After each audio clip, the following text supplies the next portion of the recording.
আমার কথা যদি অযৌক্তিক হয় প্রত্যাখ্যান করেন, শোনার দরকার নেই, মানারও কোনো প্রশ্নই আসে না। কিন্তু শুধু শোনার জন্য আমি একটু অনুরোধ করছি আমার এই কথাটা। হিজবুত তাওহীদ আন্দোলনের পক্ষ থেকে অসংখ্য মোবারকবাদ, সালাম আলাইকুম রহমতুল্লাহ বারাকাতুহু। আমি যে বিষয়টি নিয়ে কথা বলতে চাই সেটা হচ্ছে আমাদের বাংলাদেশে লক্ষ লক্ষ মসজিদ আছে।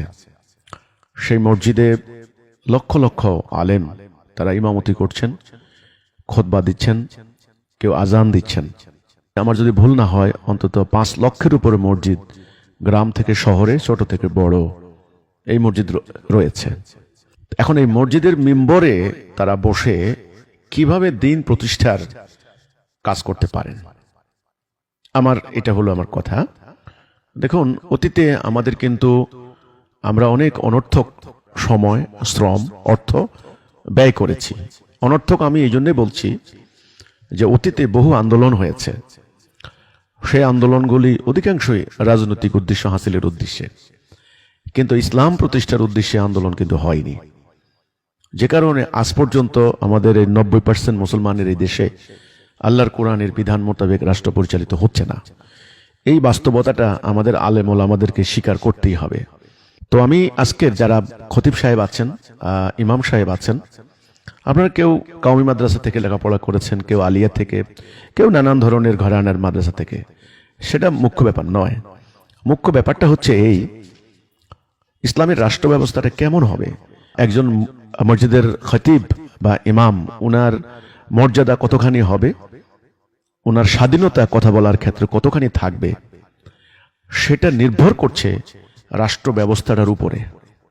যদি রাষ্ট্রে আল্লাহর বিধান কায়েম না হয়, আল্লাহর কোরআনের হুকুম কায়েম না হয়, কোরআনের আইন জারি না হয়, কোরআনের আইন প্রতিষ্ঠা না হয়, শরিয়া কায়েম না হয়, তাহলে সেই রাষ্ট্রে একজন ইমাম সাহেব বা একজন খতিব সাহেব সেই গুরুত্বই পাবেন যে গুরুত্ব একজন মন্দিরের পুরোহিত পাবেন, একজন গির্জার প্রিস্ট পাবেন।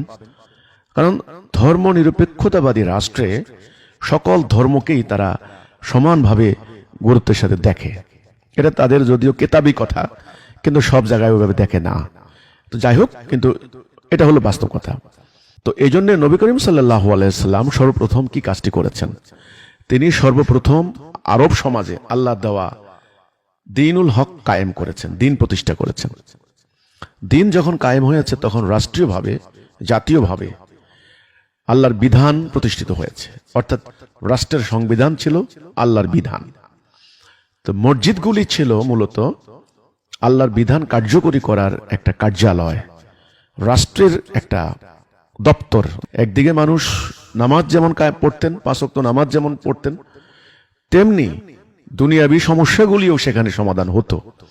যেমন বিচার ফায়সালা হতো, তারপরে মানুষের অর্থনৈতিক সংকট দূর হতো, মানুষের দান সাদাকার ব্যাপারগুলি সেখানে হতো, অন্যান্য যেমন শত্রুর আক্রমণের ব্যাপারগুলি সেখানে কিভাবে ফায়সালা করা হবে, মসজিদে বসে সৈন্য সমাবেশ হতো, মসজিদের আঙ্গিনায় সৈন্যদেরকে প্রশিক্ষণ দেওয়া হতো ইত্যাদি। আর মসজিদে যারা খতিব ছিলেন, ইমাম ছিলেন, ওনাদের মর্যাদা ছিল সকলের ঊর্ধ্বে। ওনারা রাষ্ট্রের নিয়োজিত কর্মকর্তা, গভর্নর বা আমির। তাদের বেতন নির্ধারিত হতো রাষ্ট্রের কোষাগার থেকে, বাইতুল মাল থেকে। ঠিক সরকারের উচ্চপদস্থ একজন কর্মকর্তা যেমন বেতন ভাতা পান, ঠিক তেমনি একজন মসজিদের খতিব বা ইমাম সেটা পেতেন। তো এই জন্য মসজিদের কোনো কমিটি আজকের মতো কমিটির মুখাপেক্ষী বা মুসল্লিদের দান খয়রাতের টাকার উপরে তাদের নির্ভরশীল হতে হতো না। আজকের বাস্তবতায় আমরা দেখেছি অত্যন্ত করুণ, হৃদয় বিদারক এবং অত্যন্ত বেদনাদায়ক বাস্তবতা। আমাদের মসজিদের ইমামরা তারা এতটাই অসহায়, তাদের সম্মান এতটাই ক্ষুণ্ণ করা হয়, তাদের কথাকে গণ্য করা হয় না। মসজিদে যারা কমিটি আছেন, কমিটির মতের বাহিরে যদি তারা যান, সেখানে তাদের চাকরি থাকে না, তাদের মন জুগিয়ে চলতে হয়। তাদের বলিষ্ঠভাবে কোনো কথা বলার ইচ্ছে থাকলেও তারা বলেন না, বলতে পারেন না। তাছাড়া ইতোমধ্যেই আমরা দেখেছি মসজিদের মেম্বরগুলি দখল করার জন্য বিভিন্ন রাজনৈতিক শক্তি প্রতিযোগিতা চালাচ্ছে। আবার এই রাজনৈতিক প্রভাব মুক্ত হয়ে খতিব সাহেবরা স্বাধীনভাবে কথা বলার অধিকারের দাবিতে ইতোমধ্যে তারা সমাবেশ করছেন, আন্দোলন করছেন, আন্দোলনে ডাক দিচ্ছেন আইম্মা পরিষদ, অন্যান্য পরিষদের নামে, ইমাম সমিতি, ইমাম কমিটি ইত্যাদির নামে। আমি বলার চেষ্টা করছি ইমাম সাহেবদের, সম্মানিত খতিব সাহেবদের উদ্দেশ্যে যে দেখুন, এই আন্দোলন করে আপনারা সাময়িক কিছু হয়তোবা দাবি আদায় করতে পারবেন, কিন্তু আপনাদের যে প্রকৃত মর্যাদা সেটা কিন্তু স্থাপিত হবে না, সেটা কেউ দিবে না, দিতে পারবে না।